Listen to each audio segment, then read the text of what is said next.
خاص کر فجر کی نماز جو عموماً نیند کے غلبے کے باعث بہت گرا گزرتی ہے، اس کا ترک کرنا بہت بڑے گھاٹے کا سبب ہے۔ اگر کوئی مسلمان نماز فجر کو چھوڑتا ہے تو اسے مختلف قسم کے خساروں کا سامنا کرنا پڑتا ہے۔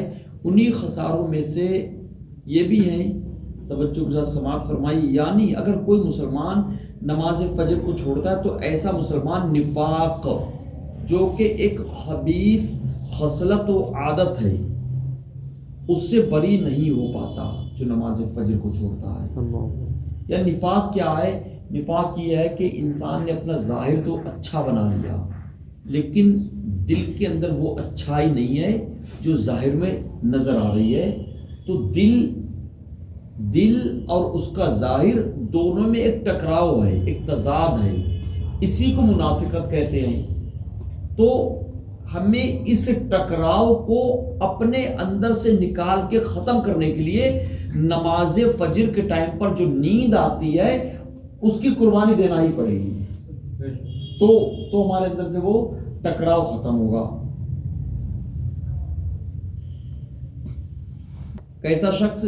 جو شکل و صورت سے نیک دکھے لیکن نماز فجر کو ترک کرے،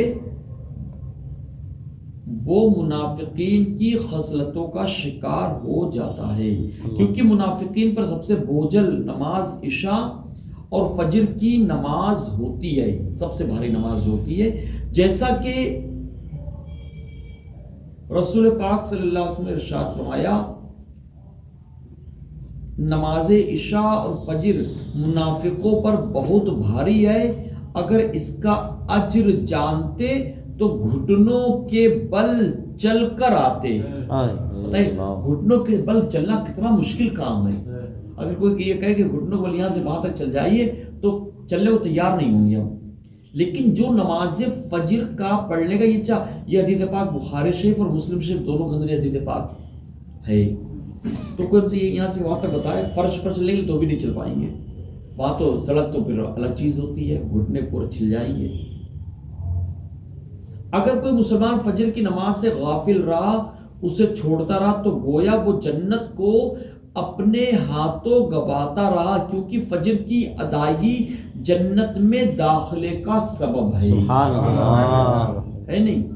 اور اس کی عدم ادائیگی جنت سے محرومی اور خسارے کا باعث ہے، جیسا کہ اللہ کے رسول صلی اللہ علیہ وسلم نے ارشاد فرمایا، صحیح بخاری شریف کی حدیث مبارکہ ہے، جس نے 2 ٹھنڈی نماز پڑھی وہ جنت میں داخل ہوگا، یعنی کہ فجر اور عشاء، بس سبحان اللہ۔ اس کا مطلب کوئی یہ نہ سمجھ لے کہ میں 2 ہی پڑھنی ہے، یہ مطلب نہیں۔ ہاں، مطلب یہ ہے کہ نمازیں 5 ہی پڑھنا ہے، 5 نمازیں فرض ہیں، اس کو نگاہ میں رکھیے آپ۔ ایک انسان کی سب سے بڑی کامیابی جہنم سے آزادی اور جنت میں داخلہ ہے، جیسا کہ اللہ پاک نے ارشاد فرمایا، فَمَا زُحْزِحَ عَنِ النَّارِ وَأُدْخِلَ الْجَنَّةَ فَقَدْ فَازَ۔ جو شخص جہنم سے بچا لیا گیا اور جنت میں داخل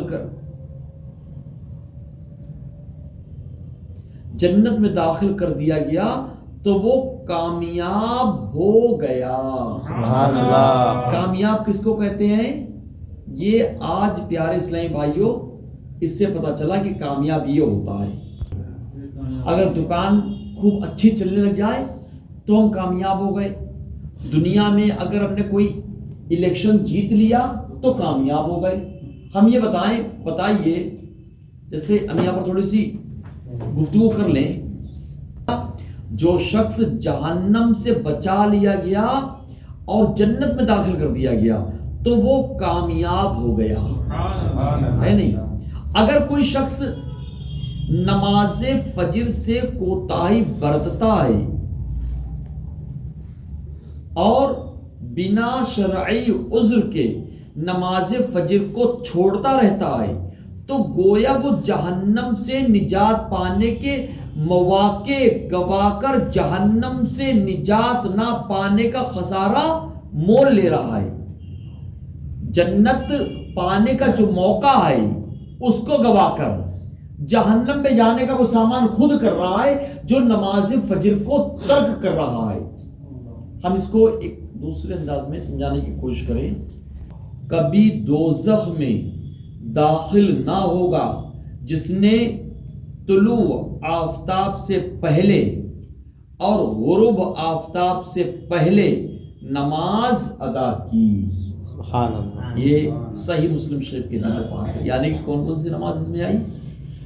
فجر کی اور مغرب کی. یہ نمازوں کا صلاۃ فجر کی عدم ادائیگی ایک بندے کے لیے اللہ کی طرف سے ملنے والی خصوصی عنایات و حفاظت کے خسارے اور نقصان کا ذریعہ ہے.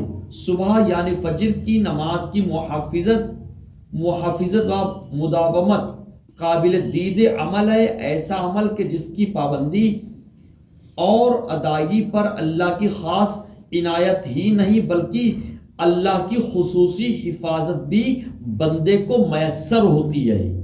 جیسا کہ اللہ کے رسول صلی اللہ علیہ وسلم نے ارشاد فرمایا جس نے صبح کی نماز پڑھی تو وہ اللہ کے ذمے پر ہے. سبحان اللہ. جس نے نماز پڑھی. بتائیے آج کل تو کوئی بھروسہ ہی نہیں کہ حکومت کیا کھیل کھیل جائے ہمارے ساتھ میں. تو ہمیں اللہ پاک کی طرف سے اللہ پاک کو راضی کر کے جو رحمتیں ملنا چاہیے اللہ پاک کو راضی کرنے میں لگے رہنا چاہیے. شریعت اسلامیہ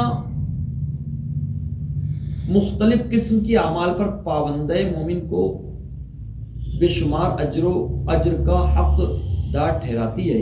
انہی اعمال میں سے ایک عمل جماعت کے ساتھ عشاء کی نماز پڑھنے کے بعد فجر کی نماز کو جماعت کے ساتھ ادا کرنا بھی ہے جس کی ادائیگی کے بعد رات بھر قیام کا ثواب ملتا ہے جبکہ اس کی عدم ادائیگی قیام لیل کے ثواب سے محرومی کا سبب. جیسا کہ اللہ کے رسول صلی اللہ علیہ وسلم نے ارشاد فرمایا.